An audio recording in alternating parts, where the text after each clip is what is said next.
नमस्कार दोस्तों, क्राइम तक में आप सबका स्वागत है। मैं हूं सुप्रतिम बैनर्जी। मुंबई में एक जगह है डोंबिवली, आप सभी ने नाम सुना होगा। इसी डोंबिवली में एक मंदिर है, पिंपलेश्वर मंदिर, आस्था का केंद्र है। बहुत सारे लोग हर रोज़ इस मंदिर में माथा टेकने जाते हैं। जिस समय की मैं ये बात आप लोगों को बता रहा हूँ वो अब से काफ़ी पुरानी बात है। साल है 2010 और महीना है अक्टूबर का। तो अक्टूबर महीने में 2010 में एक कपल यानी एक लड़का लड़की की जोड़ी इस पिंपलेश्वर महादेव मंदिर में दर्शन करने के लिए गई। और जो ये कपल था, इसके पास एक बड़ा सा सूटकेस था जिसे देखकर ये लगता था कि शायद ये कपल कहीं से ट्रैवल करके आया है दूर से, और आने के बाद इन्होंने तय किया होगा कि मंदिर में हम पहले दर्शन कर लें, फिर आगे कहीं घूमेंगे। तो कुछ इस तरह का इम्प्रेशन उन दो लोगों को देखकर ऐसा लगता था। तो इस कपल ने अपने पास जो सूटकेस था, मंदिर का जो सिक्योरिटी गार्ड वहाँ पर तैनात होते हैं, उनमें से एक गार्ड से इसने कहा कि प्लीज़ आप ये सूटकेस थोड़ी देर देख लीजिए, हम मंदिर में जा रहे हैं दर्शन करने, वापस आते हैं फिर सूटकेस लेकर चले जाएंगे। तो गार्ड को भी ये बात समझ में आई। उसे लगा कि हाँ, ये तो लॉजिकल बात है भाई, इतना बड़ा सूटकेस लेकर कहाँ मंदिर के अंदर जाएंगे और दर्शन करेंगे, पूजा करेंगे, तो सूटकेस कहाँ रखेंगे। तो गार्ड ने कहा ठीक है, यहीं रख दीजिए, मैं देखता रहूँगा। तो ये जो कपल है उसने अपना सूटकेस वहाँ कोने में रख दिया और दोनों फिर मंदिर के अंदर चले गए, आस्था में और श्रद्धा में हाथ जोड़ते हुए आगे निकल गए। गार्ड इंतज़ार करता रहा 15 मिनट, 20 मिनट, 25 मिनट, आधे घंटे, 1 घंटे। ये लोग वापस ही नहीं आए। ये गार्ड बहुत हैरान हुआ कि भाई ऐसी क्या बात हो गई, मतलब इतना क्या पूजा कर रहे हैं अंदर कि 1 घंटे से ज़्यादा हो गए, ये दोनों बाहर नहीं आ रहे हैं। फिर गार्ड को चिंता हुई। उसने अपने कुछ और जो सहकर्मी हैं, साथ में काम करने वाले लोग हैं, उनको कहा कि एक बार जाकर अंदर देखो इस हुलिये का कोई कपल अंदर मौजूद है या नहीं, पूजा कर रहा है या नहीं, परिक्रमा कर रहा है या नहीं, जाकर देखो। तो बाकी गार्ड्स ने जाकर वहाँ चेक किया, लेकिन वहाँ इस एज ग्रुप और इस डिस्क्रिप्शन का जो हुलिया गार्ड ने बताया था, क्योंकि वही सबसे पहले देखने वाला था उस कपल को, जिसने नोटिस किया होगा। ऑब्वियसली सूटकेस रख रहा है तो देखा तो होगा ही कि कौन लोग हैं, कैसी दिखती है लड़की या लड़का कैसा है। तो सिक्योरिटी गार्ड्स जो दूसरे अंदर गए, उन सारे लोगों को इस तरह का कोई भी लड़का लड़की वहाँ नहीं मिला, कोई जोड़ी वहाँ नहीं मिली। फिर वो वापस आए और बताया कि भाई अंदर तो कोई भी नहीं है। ये सुनकर गार्ड जो है वो सोच में पड़ गया। उसे लगा ये क्या मैटर है, ऐसा कैसे हो सकता है। हालांकि उस मंदिर में बाहर निकलने के कई रास्ते हैं, मतलब जितना मेरी जानकारी है 1 से ज़्यादा तो है ही। तो जिस रास्ते से ये लोग गए थे, उसके बाद ये लोग जब बाहर निकले तो किसी और रास्ते से निकल गए। तो अब मंदिर के अंदर तो थे नहीं, तो ये तो क्लियर बात हो गई कि वो निकल गए हैं। सूटकेस छोड़कर चले गए हैं, इतना बड़ा सूटकेस। उसको अब चिंता होने लगी कि पता नहीं सूटकेस में क्या हो। फिर उस गार्ड ने और आसपास के लोगों ने पुलिस को फ़ोन किया। लोकल पुलिस जो वहाँ की है वो मौके पर पहुँची, और पहुँचने के बाद उन्होंने सबकी मौजूदगी में वो सूटकेस खोला, और जैसा कि अब लोगों को डर लग रहा था, कुछ वैसा ही हुआ। सूटकेस के अंदर एक नौजवान की मुड़ी तुड़ी हुई लाश ठुसी पड़ी थी, यानी किसी ने उसको स्टैश कर दिया था अंदर, बिल्कुल दबा करके भर दिया था और सूटकेस को अच्छी तरह से बंद कर दिया था, लॉक कर दिया था। पुलिस ने जब ये मंजर देखा तो पुलिस भी हैरान रह गई। यकीनन मामला मर्डर का था। नॉर्मल किसी आदमी की डेथ हो तो ऐसे कोई सूटकेस में रख के तो कहीं ले जाएगा नहीं और ऐसे छोड़ के भागेगा नहीं। अब ये दोनों लड़के लड़की कौन थे जिन्होंने इस तरह से एक लड़के की हत्या की और उसकी लाश को यूं मंदिर के दरवाजे पर ठिकाने लगा दिया, यहाँ छोड़कर भाग गए। और मरने वाला लड़का कौन है, पुलिस को अब ये सारी बातें पता करनी थी। इसके पीछे की कहानी क्या थी, पुलिस को ये भी जानना था। तो कुल मिलाकर एक कॉम्प्लिकेटेड मर्डर केस था जिसे पुलिस को सॉल्व करना था। अब पुलिस ने सबसे पहले मरने वाले लड़के की पहचान पता करने की कोशिश शुरू की, और इस कोशिश में पुलिस को जल्दी ही कामयाबी भी मिली। वहीं पास में एक जगह है जिसका नाम है डिवा या दिवा कुछ कहते हैं, डोंबिवली के पास। वहाँ का रहने वाला ये लड़का था, और इस लड़के का नाम था नीलेश सोनार। 26 साल उसकी उम्र थी। और ये नीलेश सोनार, जैसा कि आप नाम से ही सुनकर समझ रहे हैं, ये एक ज्वेलर का बेटा था, सोने के कारोबारी का बेटा था। तो संपन्न घर से था, पैसे वाले घर से था। और ये लड़का 1-2 दिनों से गायब था। तो घर वाले परेशान थे और घर वालों ने इस सिलसिले में डीवा के पास में जो पुलिस स्टेशन है वहाँ पर अपने बेटे की गुमशुदगी की रिपोर्ट भी लिखवाई थी। और उसी गुमशुदगी की रिपोर्ट की बदौलत सूटकेस में जो लाश मिली, इस लाश की पहचान हो पाई और जल्दी हो पाई, क्योंकि पुलिस ने जब आसपास के इलाकों में इस एज ग्रुप के किसी लड़के के गायब होने के बारे में पड़ताल की, पता किया, तो पता चला कि हाँ, डीवा थाने में जो है वो एक FIR गुमशुदगी का रजिस्टर हुआ है, जिसमें तकरीबन 26 साल के एक नौजवान के बारे में बताया गया है, जिसकी उम्र नीलेश सोनार है। तो अब पुलिस ने जो हुलिया और तस्वीर उनको दी गई थी गुमशुदगी के रिपोर्ट वाली, उसके साथ इस डेड बॉडी का जब मिलान कराया तो पुलिस को यकीन हो गया कि ये वही नीलेश ही है। फिर पुलिस ने उसके घर वालों को बुलाया। घर वालों ने अपने बेटे की लाश देखी, वो एकदम शोक में व्याकुल हो गए, डूब गए, रोने लगे और बहुत परेशान हुए। ऑब्वियस सी बात है, किसी का भी जवान बेटा मर जाए और इस तरह से दर्दनाक मौत उसे मिले, मर्डर कर दिया जाए, तो कोई भी परेशान होगा। बहुत दुखी हो गए। उन्हें समझ में नहीं आ रहा था कि ऐसी क्या बात हो गई, क्यों उनके बेटे की हत्या हो गई, क्योंकि बेटे ने कभी भी घर में किसी से दुश्मनी की बात या किसी के साथ कोई लेन देन को लेकर कोई डिस्प्यूट की बात, ऐसी कोई बात बेटे ने कभी घर में बताई नहीं थी। तो घर वालों को समझ में नहीं आ रहा था कि उनके बेटे की हत्या हुई क्यों, नीलेश की हत्या हुई क्यों। तो खैर, घर वाले कोई मोटिव या रीज़न तो नहीं बता पा रहे थे, लेकिन पुलिस के लिए राहत की बात यह थी कि मरने वाले लड़के की पहचान पता हो चुकी थी। अब पुलिस यहाँ से तफ्तीश और आगे बढ़ाने वाली थी। इसी बीच पुलिस ने नीलेश सोनार नाम का ये जो लड़का है, इसे जानने वाले जो इसके फ्रेंड सर्कल के लोग हैं, जानने वाले लोग हैं, उनसे पुलिस ने पूछताछ करने की शुरुआत की। पुलिस ने पूछा कि भाई, आप लोगों ने लास्ट टाइम नीलेश को कब देखा था, कहाँ जा रहा था, क्या था। तो इस कोशिश में पुलिस को कुछ कामयाबी मिली। पुलिस को एक ऐसा शख्स मिला, एक ऐसा आदमी मिला जिसने नीलेश के लास्ट मूवमेंट के बारे में पुलिस को जानकारी दी। उसने बताया कि हाँ, मैंने देखा था 2 दिन पहले नीलेश जो है वो एक लड़की के घर जाने की बात कह रहा था और वो गया था उसके घर। पुलिस ने पूछा, भाई कौन सी लड़की, किसके घर गया था? तो बताया कि यहीं डीवा में ही रहती है और उस लड़की का नाम है प्राजक्ता शेलार। तो प्राजक्ता शेलार का नाम एक सोर्स ने, आप मुखबिर कहें, सोर्स कहें, गवाह कहें, उसने लिया था। और अब पुलिस को प्राजक्ता शेलार नाम के एक लड़की के बारे में जानकारी मिल चुकी थी और पुलिस को ऐसा लग रहा था कि शायद इस मामले में लड़की का कोई ना कोई रोल ज़रूर है, इस मर्डर में ज़रूर है।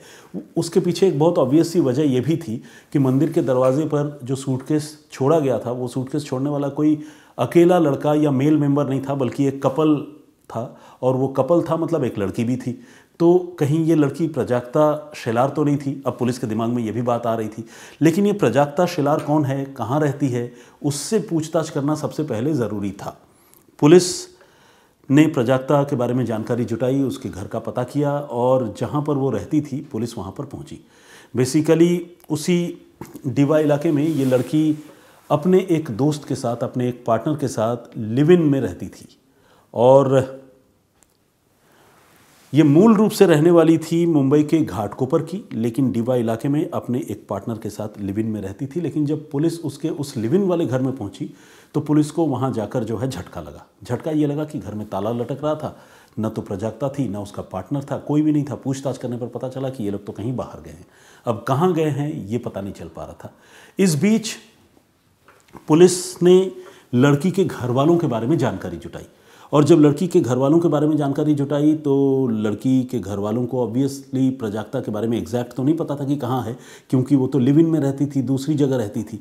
लेकिन घर वालों से पुलिस ने कहा कि उन्हें कोई मामूली किसी छोटे मोटे मैटर पे थोड़ी पूछताछ करनी है, बात करनी है, तो एक बार ज़रा पूछिए कि बिटिया कहाँ पर है, कब आएगी। तो घर वालों ने फ़ोन किया तो प्राजक्ता ने बहुत कॉन्फिडेंस के साथ कहा कि हाँ, मैं तो शिरडी में आई हुई हूँ दर्शन करने के लिए और यहाँ से बस अब डीवा लौट ही रही हूँ, थोड़ी देर में मैं डीवा पहुँच जाऊँगी। ये बात पुलिस वालों ने सुनी। पुलिस को बात समझ में आ गई कि वो बाहर है, लेकिन अब डीवा वापस आ रही है। तो घर वालों को पुलिस ने कहा कि ठीक है, आप ने जितनी मदद करनी थी उतनी कर दी, हमें मुश्किल से 1-2 मिनट की बात करनी है और उसके बाद चले जाना है। तो पुलिस ने हो सकता है कोई ऐसी कहानी भी सुनाई हो कि कोई वेरिफिकेशन करना है या कोई आई कार्ड चेक देखना है या कोई लाइसेंस से जुड़ी कोई बात करनी है, मतलब जिसे कहते हैं ना कि कोई छोटा मोटा काम, उसका हवाला देकर पुलिस ने घर वालों से प्राजक्ता को फ़ोन करवाया था। तो इसी वजह से प्राजक्ता भी कॉन्फिडेंट नज़र आ रही थी। उसे दूर दूर तक ये सपने में नहीं था कि पुलिस जो है उससे क्यों मिलना चाहती है। लेकिन चलिए, प्राजक्ता जब लौट कर आई शिरडी से तो पुलिस ने फ़ौरन उसे हिरासत में ले लिया, क्योंकि अब तक की तफ्तीश जो है वो ये इशारा कर रहे थे कि नीलेश सोनार नाम के लड़के के कत्ल में प्राजक्ता का कोई ना कोई रोल ज़रूर है। प्राजक्ता को हिरासत में लेने के बाद जब पुलिस ने उसका सच्चाई से सामना करवाया और नीलेश सोनार के कत्ल के बारे में पूछताछ की तो पहले तो वो झूठ बोलने लगी, लेकिन बाद में जब पुलिस ने सबूत उसे दिखाया, बताया कि किस तरह से आपकी तस्वीरें जो है उस मंदिर के पास के सीसीटीवी कैमरों में भी कैद हुई हैं, सिक्योरिटी गार्ड ने आपको देखा है, आप सूटकेस छोड़कर चले गए थे, सूटकेस में नीलेश की लाश थी, आपके घर में नीलेश को आते हुए भी लोगों ने देखा है, आपकी बातचीत नीलेश से हुई है, इसका प्रमाण है। ये सारी बातें जब प्राजक्ता को पुलिस ने बताई तो फिर प्राजक्ता के सामने सच स्वीकार करने के सिवाय और कोई चारा नहीं था। प्राजक्ता ने मान लिया कि हाँ, नीलेश का कत्ल उसने ही किया है, लेकिन साथ ही उसने ये भी बताया कि ये कत्ल उसने अकेले नहीं बल्कि उसके पार्टनर, उसके दोस्त, उसके बॉयफ्रेंड, उसने भी इस कत्ल में उसका साथ दिया है, जिसका नाम है प्रफुल्ल गढ़ी। ये प्रफुल्ल गढ़ी नाम का जो लड़का है ये मूल रूप से मुंबई के बांद्रा का रहने वाला है। तो प्राजक्ता घाटकोपर की रहने वाली थी और इन दोनों ने मिलकर ये डीवा में लिव इन में रहते थे और वहीं डीवा में ही नीलेश सोनार नाम का एक लड़का था जिसको इन्होंने अगवा करके, जब ये लाश इन्होंने फेंकी थी उसके 1-2 दिन पहले अगवा करके उसकी हत्या की थी। अब पुलिस ने प्रफुल्ल गढ़ी को भी गिरफ्तार कर लिया और उसने भी अपना जुर्म कबूल कर लिया। अब सबसे बड़ा सवाल ये था कि इन दोनों ने मिलकर नीलेश की हत्या क्यों की, क्या रीज़न हो सकता है और हत्या कैसे की। इस तरह से सूटकेस में लाश भरकर उसे मंदिर के बाहर ठिकाने लगाने का आइडिया उनके दिमाग में क्यों आया, कैसे आया, ये सारे सवाल अभी पुलिस के जहन में थे और इन सारे सवालों का जवाब जो तफ्तीश में सामने आया वो मैं आपको बताऊंगा। लेकिन पहले आप ये जानिए कि प्रफुल्ल गढ़ी के साथ प्राजक्ता शेलार का ये जो रिलेशन था ये कैसे बिल्डअप हुआ। तो कहानी कुछ यूं है कि एक बार रत्नागिरी से मुंबई ये दोनों ट्रेन में ट्रैवल कर रहे थे। दोनों अकेले अकेले ट्रैवल कर रहे थे, अजनबी थे, आमने सामने बैठे हुए थे। प्रफुल्ल ने प्राजक्ता को देखा, प्राजक्ता ने प्रफुल्ल को देखा, दोनों में बातचीत शुरू हो गई और बातचीत चलती रही घंटों, जितने दूर ये लोग चलते रहे। जब ये मुंबई पहुँचे, रत्नागिरी से मुंबई, तब तक इन दोनों में प्यार हो गया। ये दोनों एक दूसरे को चाहने लगे और इतना चाहने लगे कि इन दोनों ने तय किया कि अब वो रेगुलर मिला करेंगे और एक दूसरे के साथ ही रहेंगे। फिर दोनों ने अपने अपना घर छोड़कर अलग अलग बहाने से डीवा में मकान किराए पर लिया और वहीं लिव इन में रहने लगे। पहले तो मोबाइल नंबर वगैरह एक्सचेंज हुआ, लेकिन उसके बाद फिर बातचीत हो गई, मिलना जुलना होने लगा, फिर लिव इन में ही रहने लग गए। तो इस तरह से पिछले कुछ समय से ये दोनों वहाँ लिव इन में रह रहे थे और इनका लव एट फर्स्ट साइट वाली बात थी। एक ट्रेन के सफ़र में ऐसी मुलाकात हुई, ऐसा प्यार हुआ कि दोनों ने साथ रहने की कसम खा ली। यहाँ तक तो सब कुछ ठीक था, इस स्टोरी में कुछ भी बुरी बात नहीं है मेरे हिसाब से। लेकिन कहानी में ट्विस्ट तब आया जब प्रफुल्ल गढ़ी की नौकरी चली गई। प्रफुल्ल जो है वो कोई छोटा मोटा काम करता था, लेकिन उसकी जब नौकरी चली गई तो फिर प्राजक्ता को और प्रफुल्ल को घर से अलग लिव इन में रहते हुए सरवाइव करना मुश्किल होने लगा। अब वो दिमाग दौड़ाने लगे कि भाई कहाँ से पैसा लाएं। इजी मनी के बारे में वो सोच रहे थे कि रातों रात कहीं से पैसा आ जाए तो हमारी परेशानियां दूर हो। अब कोई भी इंसान अगर रातों रात पैसा कमाने के बारे में सोचता है या कोई किसी को रातों रात पैसा कमाने का आइडिया देता है तो समझिए कि ये एक जाल है, ये एक ट्रैप है जिसमें आप फंस सकते हैं। ये एक, जैसे कहते हैं ना, ओपन ट्रुथ है। तो इसीलिए रातों रात पैसा कमाने के चक्कर में कभी ना पड़े। बहरहाल प्राजक्ता और प्रफुल्ल ने ये फैसला किया कि वो रातों रात पैसा कमाने का कोई तरीका ढूंढेंगे और अचानक प्राजक्ता के माइंड में एक नाम स्ट्राइक किया। ये नाम था नीलेश सोनार का। नीलेश की ज्वेलरी की दुकान थी, पैसे वाला लड़का था, उसके शरीर पर आभूषण भी होते थे सोने चांदी के। और आपने गौर किया होगा कि महाराष्ट्र में और साउथ इंडिया में लोगों को सोने के जेवर पहनने का और उन्हें फ्लॉन्ट करने का बड़ा शौक़ है। अच्छी बात है, मतलब इसको मैं नकारात्मक रूप से नहीं कह रहा हूँ, लेकिन वहाँ ये कल्चर का एक हिस्सा है, लोग खूब पहनते हैं। हाथ में ब्रेसलेट, सारी उंगलियों में अंगूठियाँ, गले में मोटी मोटी चेन। तो ये नीलेश जो है ये गले में एक मोटी चेन पहनता था। और नीलेश वहाँ ज्वेलर का बेटा तो था ऐसे, लेकिन रैंडमली नीलेश को इन लोगों ने पिक नहीं किया। ये नीलेश का जो सॉफ्ट कॉर्नर है वो इस प्राजक्ता के प्रति था। वहीं पास में रहने की वजह से नीलेश जो है वो कभी कभी प्राजक्ता के करीब आने की कोशिश करता था। इसके बारे में प्राजक्ता को भी एहसास था, पता था, और उसके पार्टनर प्रफुल्ल गढ़ी को भी पता था। तो इन दोनों ने मिलकर ये तय किया कि क्यों ना नीलेश का जो अट्रैक्शन प्राजक्ता के प्रति है उस अट्रैक्शन का फ़ायदा उठाकर उसे ट्रैप किया जाए, हनी ट्रैप किया जाए और उससे वो सोने की चेन जो है वो लूट ली जाए। ये आइडिया जो है इन दोनों ने मिलकर कंसीव किया, प्लान किया, और उसके बाद प्राजक्ता ने एक बार नीलेश से ये कहा कि ऐसा है, जब मेरा पार्टनर प्रफुल्ल घर में नहीं होगा तो तुम फिर मेरे पास आना, हम लोग मिलेंगे और साथ में वक्त गुजारेंगे। नीलेश को तो मानो उसकी ख्वाब जो है वो पूरे होने वाली बात आ गई। उसे लगने लगा कि अरे, जिस लड़की के प्रति मैं इतना आकर्षित हूँ, जिसे चाहता हूँ, वो मुझे खुद घर बुला रही है और ये भी कह रही है कि जब मेरा पार्टनर नहीं रहेगा तब आना। तो खुशी के मारे वो पागल हो गया। उसे लगा कि इस मौके को हाथ से नहीं गंवा सकते। बहरहाल तुरंत वो वक्त भी आया, क्योंकि इन लोगों ने तो प्लान कर रखा था कि उसे घर बुलाना है। तुरंत वो वक्त आया। एक बार प्राजक्ता ने इसको बुलाया, नीलेश को, कि अभी आ जाओ, प्रफुल्ल है नहीं। तो नीलेश जो है फ़ौरन प्राजक्ता के घर पहुंचा। हालांकि प्रफुल्ल वहाँ घर में ही था, वो छुपा हुआ था, किसी और कमरे में बैठा हुआ था। हुआ ये कि प्राजक्ता ने नीलेश को घर बुलाने के बाद उसे सेड्यूस करने की शुरुआत की, मतलब उसे सेक्सुअली जो है लालच देने की शुरुआत की, और उसे कहा कि तुम अपने सारे कपड़े उतार दो और शावर लेकर आओ, नहा कर आओ। जब तक तुम नहा कर आओगे तब तक मैं भी तैयार हो जाऊंगी, और उसके बाद मतलब हम क्वालिटी टाइम गुजारेंगे, साथ में रहेंगे, और कुछ ऐसा भी झांसा दिया कि रिलेशन बनाएंगे। तो इस तरह का लालच जब प्राजक्ता ने नीलेश को दिया तो फिर नीलेश जो है वो फ़ौरन तैयार हो गया। वो अपने कपड़े वगैरह चेंज करके फ़ौरन वॉशरूम गया, और जब वहाँ से वापस आया तो जो सोने की चेन वो गले में पहनता था, वो सोने की चेन वो उतार कर गया था।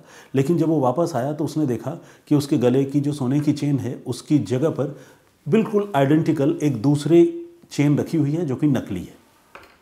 प्राजक्ता को ये लगा था कि शायद इस तरह का इंतज़ाम करने से, उसके गले में जो सोने की चेन है उससे मिलती जुलती कोई चेन लाकर रख देने से वो नीलेश समझ नहीं पाएगा। लेकिन नीलेश ठहरा एक ज्वेलर, एक नामी ज्वेलर का बेटा, वो कैसे सोने की चेन नहीं पहचानता और अपनी चेन नहीं पहचानता। उसने जैसे ही वो चेन हाथ में उठाया तो उसने समझ लिया कि मेरी सोने की चेन गायब हो चुकी है, और इस प्राजक्ता ने उसको रिप्लेस करके एक नकली चेन रख दिया है। तो नीलेश जो है वो बिदक गया। कहाँ तो अच्छे टाइम गुजारने की बात हो रही थी, यहाँ नीलेश के साथ जो है वो प्राजक्ता की इसी सोने की चेन के मसले पर कहासुनी शुरू हो गई। प्राजक्ता इनकार करने लगी, नीलेश अड़ गया। इतने में उस घर में मौजूद वो जो तीसरा शख्स था, प्राजक्ता का बॉयफ्रेंड प्रफुल्ल गढ़ी, वो पर्दे के पीछे से बाहर निकल आया, और फिर इन दोनों ने मिलकर नीलेश की गला घोंट कर हत्या कर दी। नीलेश की जान ले ली।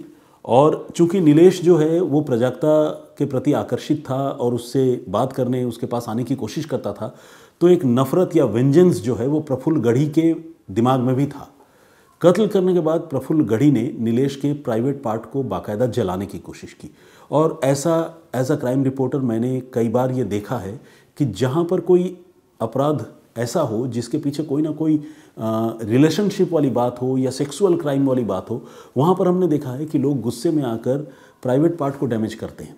हर बार करते हैं ऐसा नहीं है, लेकिन कई बार लोगों के दिमाग में ये चीज़ होती है कि इसको तो मैं छोड़ूंगा नहीं और इसको इस तरह से सताऊंगा या परेशान करूंगा।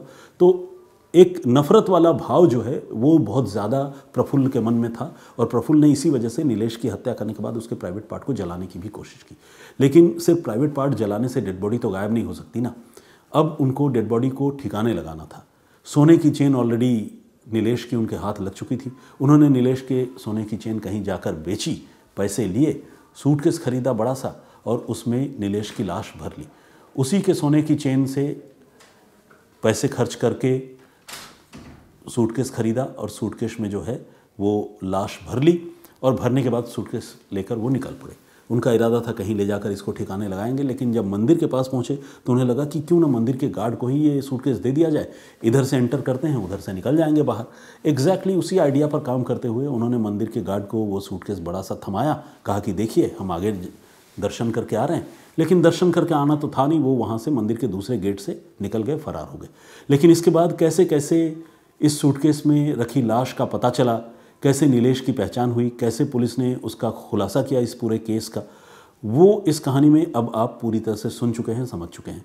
घटना बहुत पुरानी है, और ये कत्ल की जो घटना है वो हुई थी 21 अक्टूबर 2010 को, और उसके बाद मेरे ख्याल से 22 या 23 अक्टूबर की ये बात होगी जब वो डेड बॉडी उस पिंपलेश्वर मंदिर के बाहर इन लोगों ने रखी थी और फिर वहाँ से ये लोग फरार हो गए थे।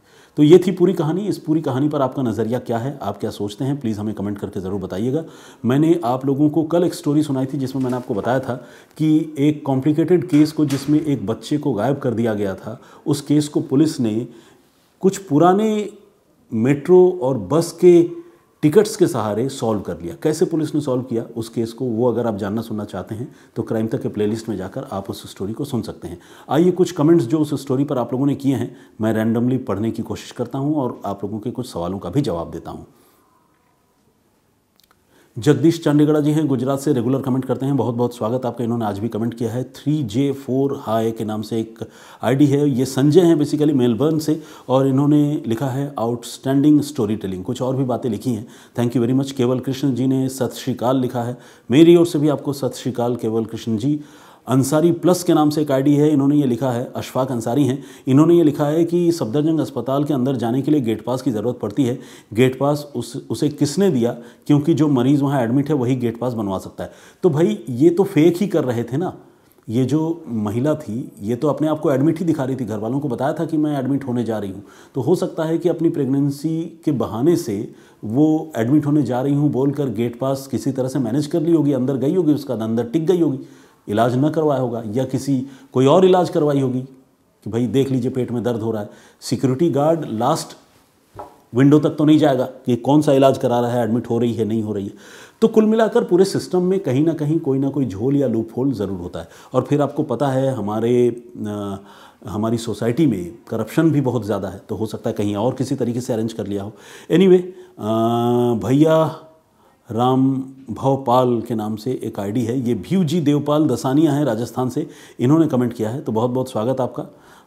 इसके अलावा इरफान बादशाह का कमेंट है, ये बैंक ऑफ बड़ौदा के एक मैनेजर हैं बता रहे हैं जिनका नाम राम है। वो बहुत हम्बल और पोलाइट पर्सन हैं और 80% आप जैसा दिखते हैं, मतलब मेरे जैसे दिखने वाले कोई हैं राम सर, इनके जानने वाले हैं। Anyway, thank you very much.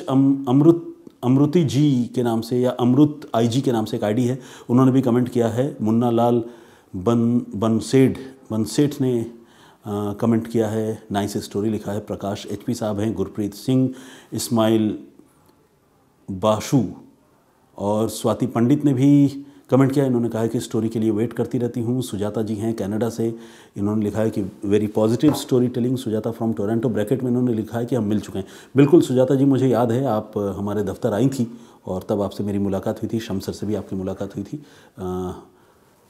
मैं उसको अच्छी तरह से उस दिन को याद करता हूँ। Thank you very much. Shooter Baba के नाम से एक आईडी है, उन्होंने लिखा है चीप स्टोरी। अब चीप स्टोरी किस सेंस में कह रहे हैं मुझे समझ में नहीं आई। हो सकता है कि उनको ये कहानी जो है बहुत अच्छी नहीं लगी हो, तो कुछ और एक्सपेक्टेशन उनका रहा होगा। ठीक है शूटर बाबा जी, आज की कहानी सुनकर बताइए ये चीप है या कॉस्टली है। यूजर के नाम से समथिंग एक आईडी है, उन्होंने अपना नाम नहीं लिखा है, नाम नहीं पढ़ पा रहा हूँ। रतन कुमार जी हैं। ज्योत्सना ने भी कमेंट किया है। डॉक्टर निक्स कनाडे ने भी अपनी बात रखी है। सुप्रतिम भाई, आज की स्टोरी अच्छी, थैंक्स। दिल्ली पुलिस उन्होंने लिखा है। रितेश यादव जी का कमेंट है। शुभम पांड्या जी और दिव्यांश मिश्रा जी हैं। हर्षल गांधी हैं। तौफीक आलम साहब हैं। अशांत सिंह के नाम से एक आईडी है, उन्होंने भी कमेंट किया है। Visa Mishra, Rihanna, Kuldeep Kaur, Rakesh Varshney, sound sleep के नाम से एक आईडी है। साउंड स्लीप क्या खूबसूरत चीज़ है, मैं बड़ा मिस करता हूँ। मैं मतलब कुछ ऐसी ज़िंदगी जीता हूँ कि कई बार नींद जो है वो पूरी नहीं हो पाती। एनीवे, चलिए मधुर मिश्रा जी का भी कमेंट है, बहुत बहुत स्वागत आपका, बहुत धन्यवाद। और भी बहुत सारे लोगों ने कमेंट किया है। सारे लोगों के नाम और कमेंट एक साथ एक दिन में पढ़ना संभव नहीं है। आप सबसे गुजारिश है कि आज की स्टोरी पर आपकी जो राय है प्लीज़ कमेंट करके ज़रूर बताइएगा। मैं फिर हाजिर होऊंगा किसी और कहानी, किसी और वाक़े के साथ। तब तक अपना बहुत ख्याल रखिए, सुरक्षित रहिए। जय हिंद, जय भारत।